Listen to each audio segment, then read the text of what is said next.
Dari sini kita tahu bahwasanya yang disuruh beribadah bukan cuma kita manusia. Jin-jin juga sering disuruh untuk beribadah. Disuruh beribadah oleh Allah Subhanahu wa taala.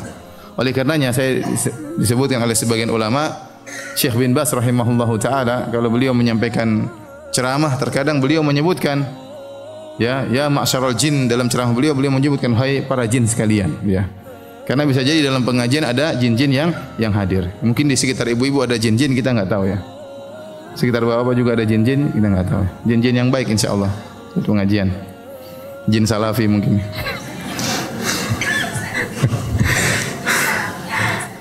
Oleh karenanya dalam Al-Qur'an Allah menjelaskan bahwasanya jin-jin tersebut juga mendapat ganjaran di dunia dan juga di akhirat.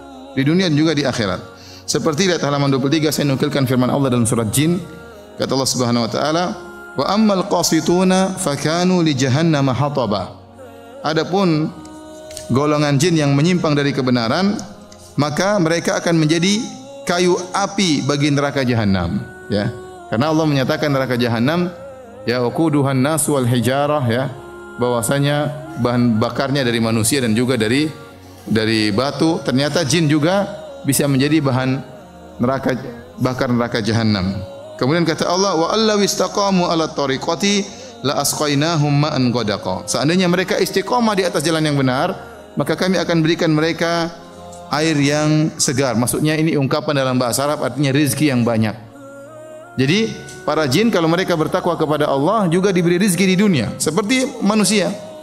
Kata Allah Subhanahu wa taala, "May yattaqillaha yaj'al lahu makhraja wa yarzuquhu min haitsu la yahtasib."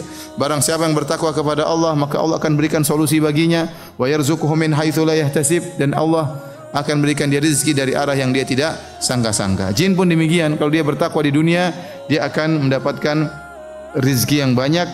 Kalau dia kafir, maka dia akan menjadi penghuni neraka jahanam, bahkan menjadi bahan bakar neraka jahanam. Oleh karenanya, jin juga memiliki berbagai macam aliran.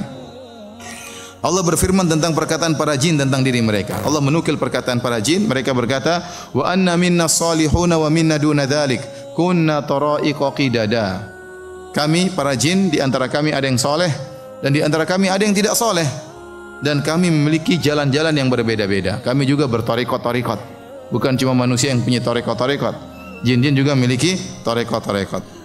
Oleh karenanya Imam Ibnu Katsir meriwayatkan dengan sanadnya dari Al-A'mash rahimahullah, beliau pernah bertanya kepada jin. Jadi Al-A'mash pernah bertanya kepada jin, "Famar rafidhatu fikum?" Wahai jin, bagaimana menurut kalian tentang jin Rafidah, jin Syiah di antara kalian? Maka ini jin Salafi menjawab, "Syarruna." Ini jin sunnah ya. Jin sunnah. Kata jin sunnah, ini orang Syiah, ini jin Syiah ini paling brengsek katanya. Paling apa? Paling parah di antara kami. Jadi ada kelompok-kelompok bermacam-macam, dan ini kenyataan ya. Kalau kita lihat sebagian, ada jin Nasrani, ada jin Hindu, ada jin Sufi ya, ada jin Harokah, ada jin apa namanya, jin Syiah, ada jin Sunni ya. Nah, timbul pertanyaan, kalau kita tahu bahwasanya jin juga diperintahkan untuk beribadah kepada Allah Subhanahu wa taala. Nah, bagaimana cara ibadah mereka? Apakah sama persis dengan manusia atau ada perbedaan?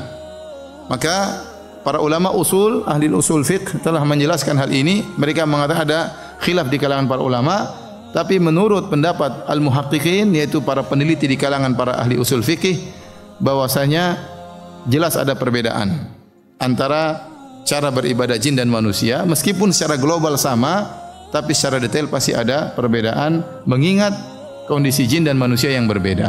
Ya, mengingat kondisi jin dan manusia yang berbeda. Apakah perbedaan mereka kita enggak tahu, ya. Apakah perbedaan antara kita dengan mereka kita tidak tahu, ya. Tapi mungkin di antara jin juga ada ahli fikih jin, mungkin ada ya. Ada ulama di kalangan jin mungkin juga ada ya. Ya, oleh karena tidak perlu kita tanya, "Ustaz, jin kalau buang angin wudu atau tidak?" Kita enggak tahu. Itu urusan para jin ya, bukan urusan kita ya. Kecuali kalau anda ingin punya hubungan dengan jin, dan jangan punya hubungan dengan jin ya. Khawatir terjerumus dalam berbagai macam kesyirikan. Intinya kita tidak perlu tahu, karena itu bukan urusan kita. Dan kata Nabi sallallahu alaihi wasallam, "Min husni islamil mar'i tarkuhu ma la ya'nih." Dan di antara keelokan Islam seorang meninggalkan yang bukan urusannya.